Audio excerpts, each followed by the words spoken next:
ganadería, macarrones y otros. Y promedio lo que viene es creciendo el sector del vino. Esta gráfica que ven allí es para que se note. Del lado izquierdo, piensen que la inflación es 6.2% y los índices de aumento de producción nuestra apenas se ubican en 1%. Quiere decir que nosotros estamos por debajo incluso de la inflación para poder competir y manteniendo y a veces restando lo que es utilidad, pero de manera de mantener los precios. Y lo mismo ocurre con el nivel acumulado, cuáles son los índices de variación anualizada de los precios de la industria. Gráficamente lo ven lo que es el Banco Central y los cálculos que hace nuestro departamento, está su gerente Jairo y los muchachos están regaditos por ahí, que son los que conforman el departamento nuestro. Muy agradecidos por ellos, por el trabajo que hacen. Dios y la patria os premiarán. Y la pregunta que ustedes hacen para que no me las hagan es esa pregunta automática que cómo creemos que va a ocurrir o la expectativa que tiene el sector industrial en los próximos años. Pues fíjense que la industria en promedio tiene expectativas de aumentar la producción todavía de 8.8%. Estas cifras tienen que irse viendo, analizando trimestre a trimestre, porque hay factores que inciden, pero de manera positiva ven que las expectativas de este año van a ser mejores. Pero fíjense algo, la gran industria tiene una expectativa de crecimiento a nivel de producción de 9%, la mediana de 5%, pero la pequeña no tiene expectativa de crecimiento. Entonces, en este particular tenemos que orientar medidas económicas para ello. A la postre, quien más genera empleo es la pequeña industria. Entonces, por ello, que necesita de esos cuidados. Y porque evidentemente no tiene pulmón no solo para financiar su crecimiento, que es importante, sino también para adecuarse tecnológicamente a los nuevos requerimientos. Y para que algunos no nos digan, ustedes van a crecer el promedio 8.8, bueno, aquí les estamos presentando cada uno de los subsectores de la industria qué estimaciones tienen a nivel de expectativa de crecimiento. Fíjense, si bien todos razonablemente tienen alguna expectativa de crecimiento, pues el tema de fundación, metal y productos metálicos, al igual que el sector químico, el sector calzado, plástico y caucho, los crecimientos son muy bajos. Son sectores que también, esta pregunta a veces no la hacen y la quiero aclarar. ¿Por qué crece alimento y por qué crece farmacéutica? Bueno, es sencillo. En primer lugar, porque el 60% de nuestros ingresos se dedica en primer lugar a alimentos y cuidado personal. Y en segundo lugar, a salud. Lo que queda de ahí para abajo es lo que se distribuye en el resto de los sectores. Es por ello que a veces, y valga la cuña para los zapatos, no queremos comprar un zapato de verdad, pero no nos alcanza. Entonces, bueno, sí, pero hay que mejorar el poder adquisitivo de la gente. Y a veces no criticamos que te compres un zapato de $5 o $10, eso tiene una vida útil determinada y te va a costar más caro cuando lo comparas con el rendimiento que tiene, pero es lo que alcanza el bolsillo. Entonces, hay que empoderar al consumidor de manera tal que él escoja qué es lo que debe hacer y de esa manera se satisfaga. Pero para ello hay que producir en Venezuela. Para ello tenemos que producir acá y generar empleo de los niños. Y todos esos muchachos que estudian, cuando salgan de la universidad, tengan dónde ir, no que vayan a cargar o descargar un contenedor, que es lo triste de lo que es la zona de importaciones, como dice Cecilia, y también en el norte de nuestro país, un país que es tan fuerte y tan grande como su mismo. Bueno, he aquí iniciamos la ronda de preguntas. Por orden de tamaño.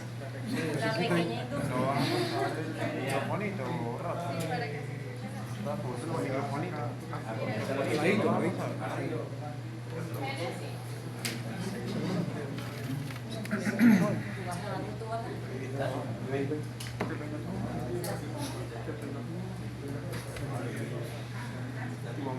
Rafa, tú me dices.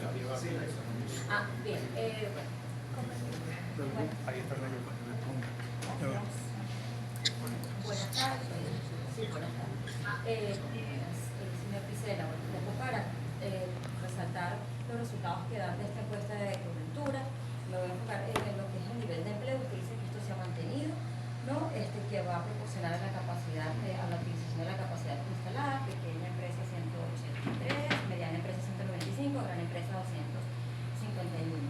Y también hablaba que el 90% de las empresas, de las industrias, se ven un poco afectadas por el tema de los tributos fiscales y para en lo que el nivel de empleo se dice que se mantiene estable. Esto quizás pudiera verse afectado esta estabilidad de empleo por esta ley de protección de pensiones y de seguridad social que acaba de ser aprobada y también distribuida ya en caseta oficial. Ya se conoce también el cronograma, van a tener que enterar trimestralmente el número de empleados, menos serie de requisitos al señalar para esta contribución.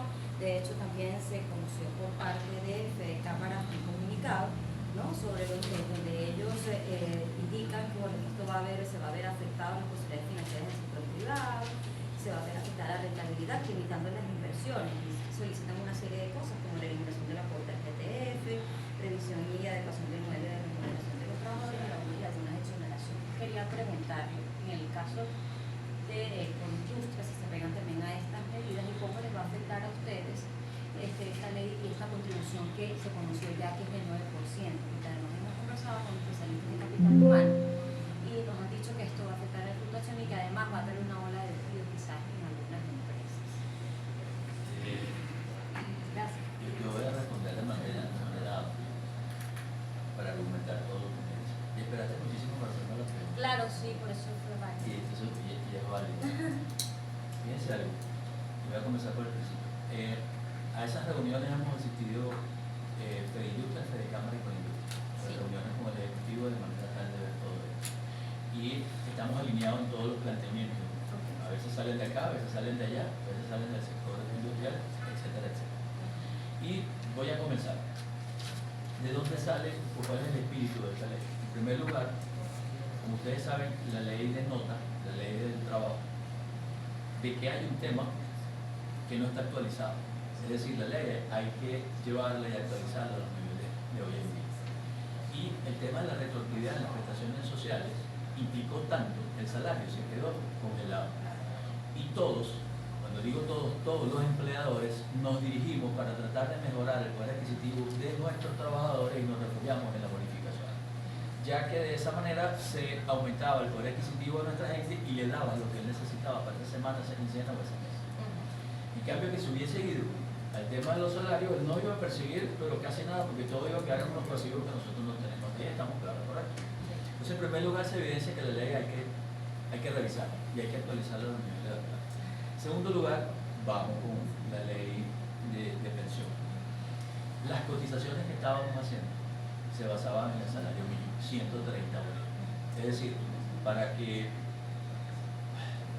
refrescar, el trabajador aporta 4% y el patrono 9, 10 u 11 en función al riesgo que él tiene. Bueno, como se quedó en función a ello, pues da la casualidad que lo que salía de allí para dirigirlo a los pensionados, 5.500.000 pensionados, es muy poco lo que de allí sale. Incluso, déjenme decirles una cifra y van tomando. El sistema de pensiones contempla de que ellos tienen que tener un salario mínimo. Entonces, por ende, recibía 130 bolívares. Eso es lo que recibe un pensionado. En segundo lugar, el Estado les paga un bono de guerra, o nos paga, yo estoy pensionado, de $25. Lo que resulta de esa contribución de esos 130 bolívares, de todo lo que aportamos ahí, alcanza para pagar un mes de los 14 que se le pagan a los pensionados. Y en segundo lugar, el bono de guerra de $25 lo aporta completamente el Estado. Entonces, al principio, ¿qué fue lo que se discutió para mejorar los ingresos de los trabajadores? Es que sin afectar el tema de retroactividad en las prestaciones sociales de los bonos, hubiese una cotización para dirigir los pensionados. Así comenzó esta historia. Esta historia fue muy rápida. Se hizo un anuncio del presidente el 1 de mayo donde hizo o planteó que se calculase un porcentaje de los ingresos de las empresas, no era lo que nosotros veníamos hablando. Después de unas reuniones, más o menos se quedó en el término de que se hiciese sobre esas bonificaciones no salariales, y lo que se concluyó ahí es que el Estado no lo iba a hacer porque él hace un gran aporte, es decir, como quitaba un bolsillo y meter a otro, dice, bueno, háganlo ustedes que son los que están aportando menos. No entra el trabajador porque están disminuidos, y se definió el 9%. Es decir, sobre todas esas remuneraciones que se hacen, se fija un 9%. En ese particular, como lo dije anteriormente y siendo responsable, es no solo nuestra responsabilidad, sino nuestro deber contribuir para los pensionados.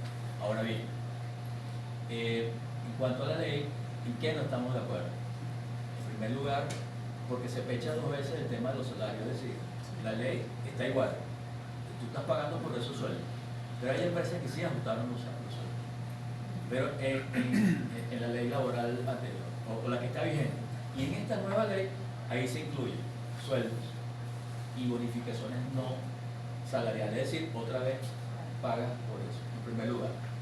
En segundo lugar, se fija un piso de $130 de ingreso mínimo indexado. Nosotros hicimos nuestra propuesta, la pasamos a la Asamblea Nacional, de manera tal de que tuviésemos un tope también. ¿Por qué lo del tope? Claro, porque la ley del trabajo lo hace igual. Pagas sobre el salario mínimo y tiene un tope de 5 salarios de lo que es el aporte que hace el patrono, de manera tal de no perjudicar en demasía a quien mejor paga a sus trabajadores. Es por ello que nosotros propusimos un tope para contrarrestar esto. Bueno, ¿qué resultó de allí? La ley ya está no solo publicada, sino ya está el reglamento, pero vas a pagar el 9% de todos sus ingresos. ¿Qué pasa? ¿O cuál es la afectación que hay? En primer lugar, yo estaba con un periodista, Carlos Proa, y él me decía, perdone que los nombres que me decía, ¿eso es bueno o es malo? Bueno, bueno para los pensionados, porque vamos a hacer un aporte de industria nacional, de empresa privada, para mejorar en algo los ingresos de ellos. Para la parte negativa. Bueno, en primer lugar, ustedes lo han visto, nosotros estamos débiles, nosotros no estamos bien todavía, vamos a acompañar la ley, pero ahora también tiene que verse en qué situación está. En primer lugar, tenemos un tema de flujo de caja porque tiene que ser de frente a él. En segundo lugar, es un tema de competitividad. Compito a nivel nacional con los informales.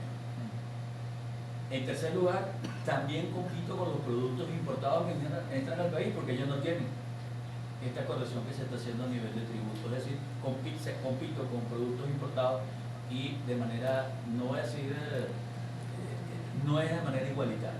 ¿Qué propusimos también de la ley? Y ojalá la tomen en cuenta, y lo digo acá. Pues esa afectación que nosotros tenemos, que la voy a decir más adelante, ¿por qué no se haga una ley con la misma velocidad que se hizo esta?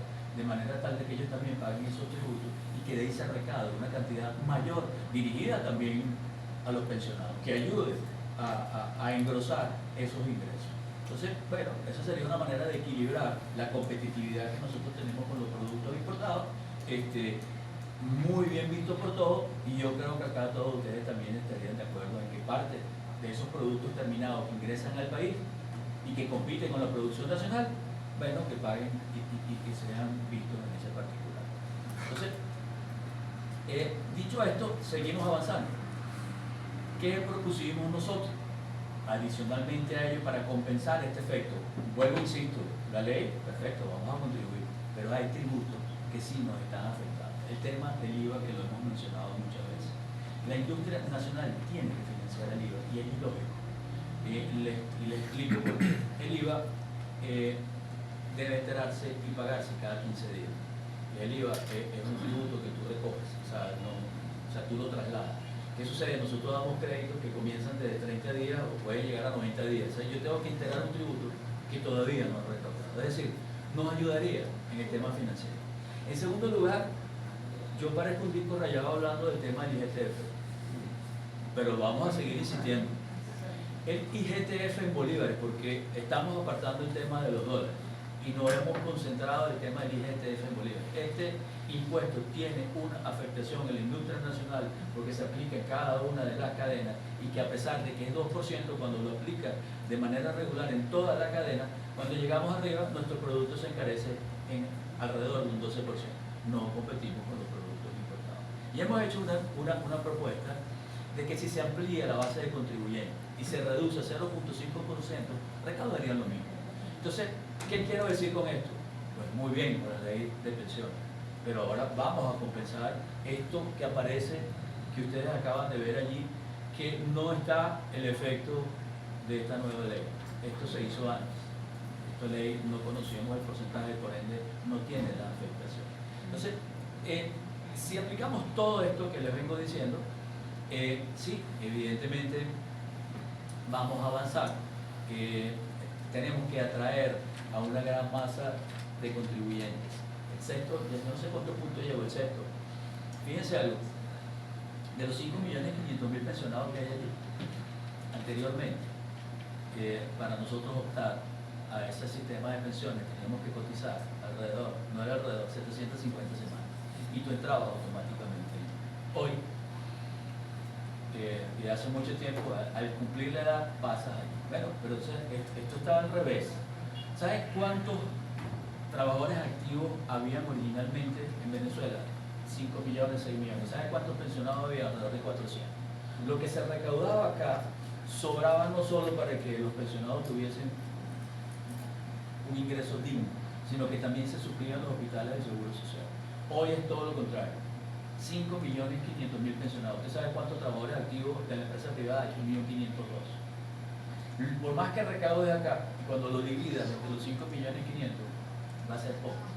Entonces tenemos que incentivar a formalizar los empleados que trabajan de manera informal y que sea muy sencillo que ellos hagan un aporte de manera tal, en primer lugar, de que ese aporte favorezca a los pensionados y después que él, asimismo, cuando se retira, tenga asegurada su pensión. Entonces, es una de las propuestas que hemos hecho también de atraer de una manera muy sencilla a la formalidad esos trabajadores que están allí y que ellos se sientan parte de todo lo que estamos haciendo. Pero a su vez también, y lo hemos dicho, la gran informalidad que existe ya a nivel de empresa también, a ellos hay que formalizarlo, porque en la misma medida que ampliemos esta base de contribuyentes, nos vamos a beneficiar más.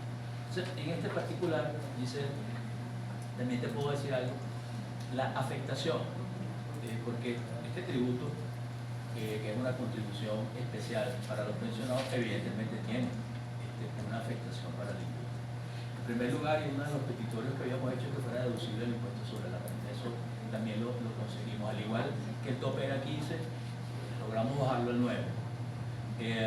En las negociaciones, a lo mejor ninguno de los dos estamos contentos, pero bueno, nos ubicamos más o menos en el medio. No logramos el techo. Pero en este particular, te puedo decir que la afectación a nivel de tributo está en el orden de 3.40%, incrementando los tributos, aún a pesar de que se deduce el impuesto sobre la renta, pero es un porcentaje. Y en segundo lugar, si una empresa no tiene utilidad, también la afectación es un poco mayor. Entonces, en ese particular, es por ello que para nosotros es fundamental que este resultado que estamos obteniendo de los ingresos de los tributos sea compensado por la otra vía de atender los requerimientos que hemos hecho durante hace mucho tiempo con muchos impuestos, ¿no? Entonces, ¿de qué va a afectar? No. Nosotros tenemos, no solo por compromiso, tú te referías a nivel de empleo, no va a haber esa afectación. Quizás de entrada, si evidentemente ibas a hacerle un ajuste a tus trabajadores, evidentemente, bueno, tienes un peso de 9% ahorita, a corto plazo no lo vas a hacer. Pero si recuperamos la economía como nosotros queremos, si recuperamos y ampliamos la base de contribuyentes, si nos hacen competir de una manera leal y más equitativa con los productos importados, esto a corto plazo es historia y estaremos produciendo más, pero tienen que tomarse ambas medidas. O sea, ya se tomó esta, vamos a acompañar, estamos acompañando esta nueva ley de pensiones. Nuestra responsabilidad está con nuestros trabajadores en primer lugar, en segundo lugar con los pensionados, pero necesitamos un cariñito también por este lado de manera tal de compensar esa afectación que les acabo de decir. O sea, la afectación de los tributos en la industria privada va a ser de 3,40 aproximadamente, siempre nosotros hablamos del sector industrial, Y evidentemente esto puede ser subsanado y compensado por las medidas que le acabo de decir. Yo no sé si te contesté completo. Sí, está bien. Les debía... Luigi, faltaría el hilo de los precios, agregándole a esa misma respuesta. Sí. ¿Cómo vas a ver? Porque hay quienes dicen también que vamos a tener inflación para el mes que viene, una vez que comience a pagarse ese impuesto, ¿no? La estructura de costo de las empresas. Les voy a comentar algo. La afectación a nivel de precio es mínima, porque lo fija sobre una parte alta, sobre la parte de los ingresos, y no están dadas las condiciones para trasladar hoy ningún incremento de precio, ¿no? Eso no quiere decir que si alguna empresa no tiene utilidad y no puede compensar parte de ese tributo, que no lo haga, pero en principio no está planteado porque no están dadas las condiciones, y hablo de una manera promedio. Eso no quiere decir que uno que otro sector lo haga. Los cálculos que hemos hecho dicen que podría estar alrededor de 1.16%, que sería la afectación, pero ese margen no creo, es una apreciación personal de que eso vaya a incidir en los precios por ahora. Si corregimos también todo lo demás, aquí estamos todos encaminados para seguir avanzando. Bueno, pues Líneas de producción, y otra vez sabe que, bueno, he comentado durante su exposición que los productos nacionales cuestan 105% más que los productos importados. Entonces, me gustaría saber en este momento cuánto de lo que se consume en Venezuela es un producto importado. Con respecto a otra cosa, usted dijo que el 60% de toda la utilidad de la industria se va en impuestos. Me gustaría saber las industrias del país en qué porcentaje se han adecuado a esta norma de la ley de armonización tributaria. Y, en tercer lugar, usted mencionó que el nivel óptimo o el punto de estabilidad de la industria es un 60%. Entre 50 y 60%. Me gustaría saber, señor Luigi, con este ritmo de crecimiento que se está llevando, ¿cuánto tiempo tardaría para que la industria llegue a ese punto y de qué factores depende? Gracias. Te está de quitar. Oscar, en primer lugar nosotros estimamos de que más del 40% ingresa de productos importados. Cuando es un contrasentido, porque tenemos 60% de capacidad libre y presta para producción. En segundo lugar, eso debería ir descendiendo en la misma medida. En el caso de los tributos que te refieres a la ley de armonización estatal y municipal, no es sencillo medirlo porque son 335 municipios y no todos aplicaron de la misma manera. Hay muchos que se adecuaron con la escala de tributos, hay unos que todavía no lo han hecho y hay unos que lo hicieron pero subieron otros tributos que no estaban dentro de la ley. Entonces, en ese particular tenemos que avanzar. Ahí nos tienen que ayudar nuestras cámaras sectoriales y nuestras cámaras bases y regionales, porque nosotros no sabemos lo que está ocurriendo en muchos de los municipios, nos lo tienen que participar y hacer las observaciones, nosotros elevarlas y tratar de corregirlas. En muchos de los casos lo hemos logrado hacer en ese particular. ¿Cuánto tiempo tardaremos en llegar entre un 50 y 60%?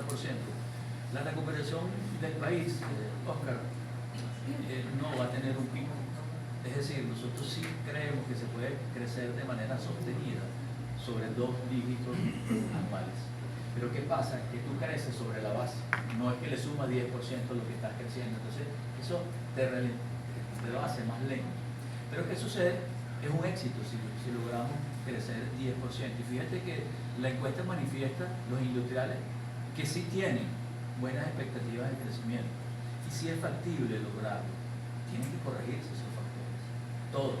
El hecho de corregir uno no va a hacer que tú corrijas los demás.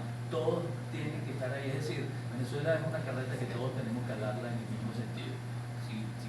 Si no lo haces, no vas a lograr hacerlo. Y en ese particular, y cuando nosotros decimos que teníamos 100 kilogramos de peso, perdimos 75, arrancamos de 25 y ahora estamos en 30, tú puedes crecer más rápido, pero necesitas una inyección, necesitas vitaminas, necesitas ejercicio y necesitas una tranquilidad. ¿Sí? Entonces, en la misma medida que todo esto se dé, porque tiene que acompañarnos el financiamiento, tiene que acompañarnos una competencia, tiene que acompañarnos los servicios y tiene que acompañarnos la recuperación del poder adquisitivo. O sea, todo esto va ligado de manera tal de ir subiendo, pero para hacerla corta tu pregunta, el tiempo que nos lleve, pero sí podemos sostener crecimiento de 2 dígitos interanuales y alcanzar esta meta muy pronto. Señor Luigi, Mediana la mediana industria. Bueno, usted dice de que no están dadas las condiciones para que haya una ola de despidos, para tener independencia de la movilidad laboral. Y igualmente, ante la ausencia de aumentar estas remuneraciones que se puedan tener previstas después del 1 de mayo, por voluntad propia, los trabajadores podrían irse a la informalidad. Y la otra pregunta tiene que ver también con las líneas de producción, sobre todo en la pequeña industria, que usted dice es la más afectada, si pudiesen haber cierres, porque también dice que hay un 90% de los encuestados que les pecha demasiado los altos impuestos. Te respondo y muy concreto para que no se salga la cuestión ahí, ¿no? La encuesta dice que vamos a mantener el nivel nuclear. Lo de la informalidad no son los trabajadores los que se van a la informalidad. Las industrias tienen que traerlo a la formalidad. Sí podría incidir el hecho de esto, pero eso se eliminaría rápido si yo te digo que tienes que cotizar para tu plan. Tú vas a pedir que te formalices. Es por ello que la propuesta nuestra es incentivar a la formalidad. Y en cuanto a la pequeña industria, ella es la que no tiene expectativas de crecimiento. Es por ello que a ella tenemos que inmediatamente hacer cualquiera de las políticas públicas que tengan orientadas a ello, financiamiento más blando, cuando me refiero a blando, que la tasa de financiamiento sea más baja, pero también incentivarla, incluso, ¿por qué no premiarla cada vez que la traiga un nuevo trabajador? Y que cada vez que se ponga un rango, esta es una propuesta que siempre se ha hecho. Tú trajiste 5 trabajadores nuevos a tu empresa, te voy a rebajar un X punto, o bien un impuesto municipal o un impuesto estatal. Esas son las cuestiones que nosotros necesitamos. Incentivar ese empleo formal. ¿Te respondí? También te debía. Digamos que sí. Señor Luigi, desde FM Center, para FM Center, la semana pasada tuve una entrevista con el presidente de Fede Industria y él me comentó que si una empresa tiene, o sea, puede pagarle a un empleado $150 mensual, entonces quiere decir que la empresa privada sí tiene músculo financiero para poder cumplir con la ley de pensiones. Entonces quería saber desde con industria si, o sea, qué opinión tienes acerca de este planteamiento. Te comento, es que no todos los sectores y todas las industrias están en la misma situación. ¿Qué sucede? No es lo mismo de que yo a motu propio, estando bien, decida dar un aumento, porque mi condición así lo permite, a que tú lo digas, el que esté bien y el que está mal va a pagar esto. Entonces por eso las afectaciones son diferentes. No es lo mismo que yo diga que a un trabajador le voy a aumentar por su rendimiento 10% que lo que va a aumentar de manera lineal, porque es un desembolso que nosotros vamos a hacer. Entonces en ese particular aplica, pero no de manera uniforme. Si lo hay, algunas lo tienen y otras no. Entonces es por ello que a veces esta ley, fíjate, lo expliqué anteriormente, si tú tienes utilidad, la afectación es menos, pero si no tienes utilidad, es completa. Entonces, ese caso en particular, sí, en respuesta también a lo que dicen, él se vería obligado a trasladar parte de ello, pero si está en un rango razonable, está en capacidad de absorber. Luis, a mí me llamó la atención tu exposición, que hiciste hincapié, y eso lo hemos discutido en otra entrevista que te he hecho, la devaluación versus la inflación, que es una inflación ahora mismo aceptable, baja. Y la devaluación ha sido, digamos, también moderada. Pero si hay inflación, implica que también tus productos van a aumentar de precio y serían inalcanzables para la población. Yo creo que ahí es un tema complicado mientras que no mejoremos el poder adquisitivo. Una es la variable precio de la inflación, pero repito, si hay inflación, tus productos también van a aumentar de precio y también sería complicado. Entonces, así como los pusieron a ustedes a decidir, según la historia aquí que relataste, entre aumentar el salario mínimo por los pasivos laborales y aplicar esta medida de un impuesto... No, esa fue una consecuencia que estaba. Bueno, estaba ahí, ¿no? Y que para el gobierno también le convenía, porque el primero afectado por los pasivos el propio gobierno y se van por esta vía. Si les pusieran a ustedes a decidir entre la carga tributaria, que también ahí colocaste, una carga muy dura, los problemas que hay en la estructura de costos con la electricidad, la gasolina, la internet, bueno, todo esto que ya sabemos, el área de servicio. ¿qué sería en este momento la carga mayor en la estructura de costos del Producto Nacional? Eso que tú hablas del diferencial cambiario versus la inflación, o por el contrario, todos estos elementos que generan unos costos, bueno, que tú mismo lo acabas ahí de describir, pesados en la industria. Te respondo en primer lugar el tema de la ley y este tema de la afectación. La ley por sí sola, cada vez que tú creas, hay una distorsión, la ley no está funcionando, porque tú no puedes refugiarte en modificación. No es que yo lo diga, eso fue una consecuencia de esa ley. Yo no estoy diciendo que no funcione, es que ya ha demostrado que no está adecuada a los niveles de hoy en día. Entonces te refugias en bonificaciones que no debería ocurrir y ocasiona una distorsión en los ingresos de los trabajadores. Esta ley también lo solicitamos es que fuese transitoria. O sea, ya de acá es ya dedicarnos a discutir lo que es de verdad una ley laboral adecuada a los niveles de hoy en día. Eso también está en la ley, esta ley va a ser transitoria. En segundo lugar, no fue que se escogió, es que el problema lo tenemos todos y hay que mejorarle los ingresos no solo a los trabajadores sino también a los pensionados.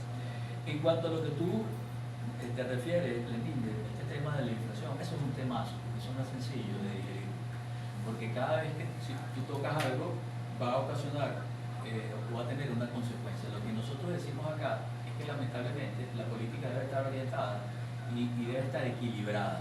Si hay X inflación, bueno, pues también debe acompañar razonablemente lo que es el desplazamiento del tipo de cambio. Si no lo haces, ¿qué ocurre? O mejor dicho, lo hiciste ahorita, ¿qué ocurre?